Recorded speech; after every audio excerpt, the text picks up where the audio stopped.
Shalom peuple de Dieu, c'est le pasteur Isaac Mouindo au devant de vous. Je suis là pour pouvoir nous apporter la parole de Dieu. Je suis dans Matthieu chapitre 3, le verset 17. Examinons ensemble le chapitre 4, le verset 3. Mon thème ce matin est intitulé La puissance de l'identité. La puissance de l'identité. Écoute-moi très bien. Lorsque tu découvres qui tu es, tu comprendras complètement qui tu n'es pas. Et tu comprendras, tu découvriras qu'est-ce que tu as.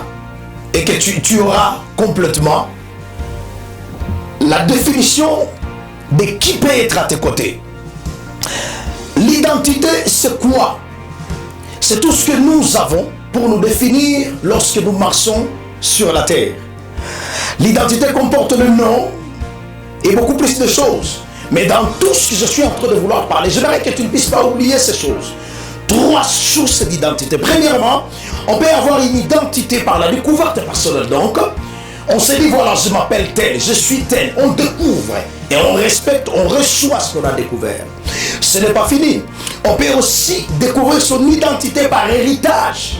Je suis ici d'un papa. Et quand je comprends cet homme qui il était, je comprends qui je suis. N'oubliez jamais, la puissance de l'ADN continue à travailler, même si nous avons perdu la personne qui nous a ramenés sur la terre. Écoute-moi, lorsque la Bible nous appelle enfants d'Abraham par la foi, c'est que le sang d'Abraham coule dans nos veines. Nous ne sommes pas ce que le monde dit que nous sommes. Nous devenons directement ce que l'identité d'Abraham dit que nous sommes. Je répète, nous devenons par héritage. Mais troisièmement, n'oubliez pas ça, c'est que l'identité peut s'acquérir par circonstances. Par exemple, nous sommes passés par des moments difficiles jusqu'à ce que les gens nous demandent qui nous sommes lorsque nous expliquons ce que nous sommes. Les gens disent non, vous n'êtes pas ce que vous dites. En réalité, vous êtes ce que nous voyons que vous êtes. La femme à la perte de sang, la Bible nous cache son nom, mais on l'appelle la femme à la perte de sang par les circonstances qui traversaient sa vie. Mais je déclare à la vie d'une personne qui me suit à ce moment, le monde ne t'appellera pas parce que tu n'es pas. Je prie que l'identité d'héritage soit découverte par ce qui t'entoure et que les gens comprennent de qui es-tu fils. Lorsque nous étions en train de lire, la Bible nous parle de Jésus. Cet homme qui marchait dans le rue de Galilée, il prêchait ça et là.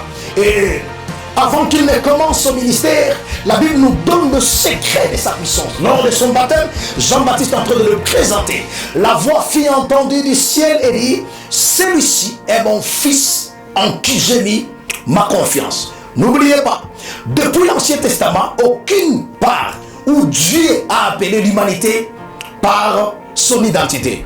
Nous avions Dieu comme Seigneur dans l'Ancien Testament, mais dans le Nouveau Testament, Dieu cesse d'être Seigneur, il devient papa. Nous sommes réunis avec lui par les liens parentés. Nous ne sommes plus les étrangers, mais nous devenons fils de Dieu. Mais lorsque Dieu prononce que nous sommes ses fils, il veut simplement que nous puissions comprendre et savoir que l'identité que nous avons reçue des circonstances de ce monde n'a pas d'impact sur nous. L'identité que nous avons reçue de nos parents, si ça ne va pas avec ce que nous sommes, ça n'a pas d'impact sur nous. L'identité que nous nous sommes donnée n'a pas d'impact sur nous. Lorsque nous recevons Christ directement, nous devenons ce qu'il dit que nous sommes. J'aimerais parler à la personne qui m'écoute à ce moment. Tu n'es pas ce que le monde dit que tu es. Tu n'es pas ce que les hommes disent que tu es. Et toi-même, tu arrives à un moment, tu comprends, tu dis, bon voilà, je suis né pour échouer et je vais échouer toute ma vie. Mais ça, c'est faux. Tu te trompes, bien-aimé. La Bible dit, oh, lorsque Dieu a aimé le monde, qu'il a donné son Fils unique, afin que quiconque croise en lui ne périsse point, mais qu'il ait la vie éternelle. Cet homme, lorsqu'il était enflammé par l'amour, il a retiré de notre vie l'identité ancienne et il nous a donné son identité. Retenez ces 3-4 choses importantes liées à l'identité. La première des choses, c'est que ton identité définit ton adversité. Or, tu ne m'as pas saisi. Ton identité définit ton adversité. Le genre de problèmes que tu traverses actuellement, ce ne sont pas des problèmes qui viennent parce que tu as manqué le chemin à suivre. Non, non, non, non, bien aimé. Le problème que tu traverses actuellement vient simplement pour te définir que tu es en réalité. On ne peut pas prendre un gaillard et l'amener à combattre un petit. Seuls les grands combattent contre le grand et seuls les petits combattent contre le petit. La bataille que tu traverses actuellement nous révèle que tu es en réalité. Le lion, lorsqu'il est appelé à devenir lion, il vit le bataille les plus importantes. Il a des entraînements que la poule ne peut pas avoir. Lorsque l'aigle est né, il commence à passer par des entraînements. Sa maman lui prend, il lui met au-dessus de ses ailes, il monte dans des hauteurs et il lui relâche. Lorsque le bébé est en train de descendre, la maman le regarde de loin. Il le suit, il dit, je ne peux pas le laisser tomber. Vous voyez, toutes les souffrances que l'aiglon passe au-dedans définit qu'il va devenir demain. C'est pourquoi je m'arrête parler à la personne qui m'écoute à ce moment. Ne blâme pas les gens. Ne porte pas les gens dans ta mémoire. Car ce que tu traverses définit ce que tu es en réalité. De grandes batailles sont faites pour de grandes personnes. De grandes adversités sont faites pour le héros de la vie. Regarde, sur les 100% de l'hiver qui bougent le monde actuellement, 70% d'entre eux sont ici des familles bizarres, des familles pauvres, sont ici des handicaps physiques, émotionnels. Et lorsqu'ils sont en train de marcher, ils ont découvert qui ils sont en réalité. Ils ont refusé ce que le monde disait par rapport à eux. Deuxième des choses importantes que vous devez comprendre, c'est que ton identité définit ton futur. Là où tu vas, nous ne savons pas c'est où. Mais en regardant qui tu es en réalité, nous comprendrons quelle est ta direction dans la vie. Un militaire est appelé à aller vers la guerre. Un joueur de football est appelé à aller jouer.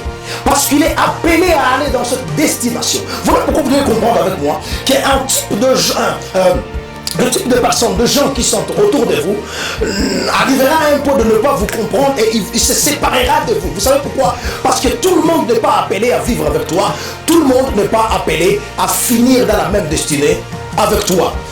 Lorsque les gens prendront la décision de se déconnecter avec toi, ne prends pas l'initiative de le remettre dans ta vie par force. Car ce que Dieu veut faire de ta vie, c'est de séparer des personnes qui ne sont pas habilitées à vivre avec toi et t'amener à vivre avec des personnes qui sont comparables à ton lendemain. La troisième des choses importantes que vous devez comprendre par rapport à l'identité, c'est que ton identité définit ton élévation. Je répète, ton identité définit ton élévation. Tu ne seras jamais élevé au-delà de ce que tu es. Tu seras élevé par rapport à ce qui se cache au-dedans de toi. Rentrons sur Jésus, le Fils de Dieu. Lorsqu'on l'a appelé Emmanuel, ça veut dire le Dieu avec nous. Ça veut dire, lorsqu'il marchait sur terre, il a fait beaucoup plus de choses, mais il disait aux apôtres que je paie des tâches, je vais aller chez mon Père. J'arrive à comprendre que Jésus, celui que le prophète a appelé Emmanuel, ne l'était pas lorsqu'il était sur terre. Mais après sa mort, il a été ressuscité et il a dit aux apôtres, voici je serai avec vous jusqu'à la fin de tout le temps.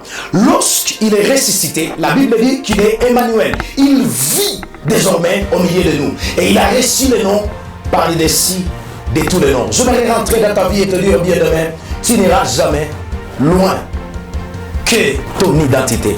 Ton identité définit jusqu'où tu peux y aller. Ton identité définit jusqu'où tu peux travailler.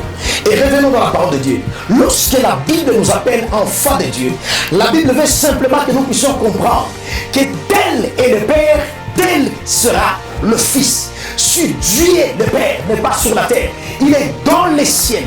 À nous appeler à ses fils, il veut que nous puissions comprendre que nous n'opérons pas selon les lois de ce monde. Nous ne sommes pas dans le monde.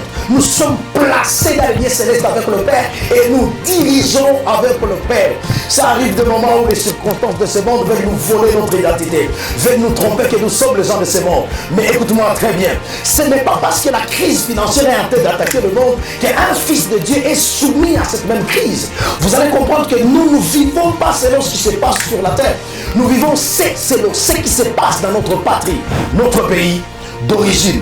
Voilà pourquoi vous allez comprendre avec moi. Ça arrive des moments où nous passons dans des problèmes, difficultés, des problèmes qui nous dépassent les niveaux. Mais à la fin des comptes, nous sortons victorieux. Pourquoi ça? Parce que nous ne sommes pas les fils de ce monde. Nous sommes le fils d'un grand Dieu. Tel qu'il est, tel que nous sommes.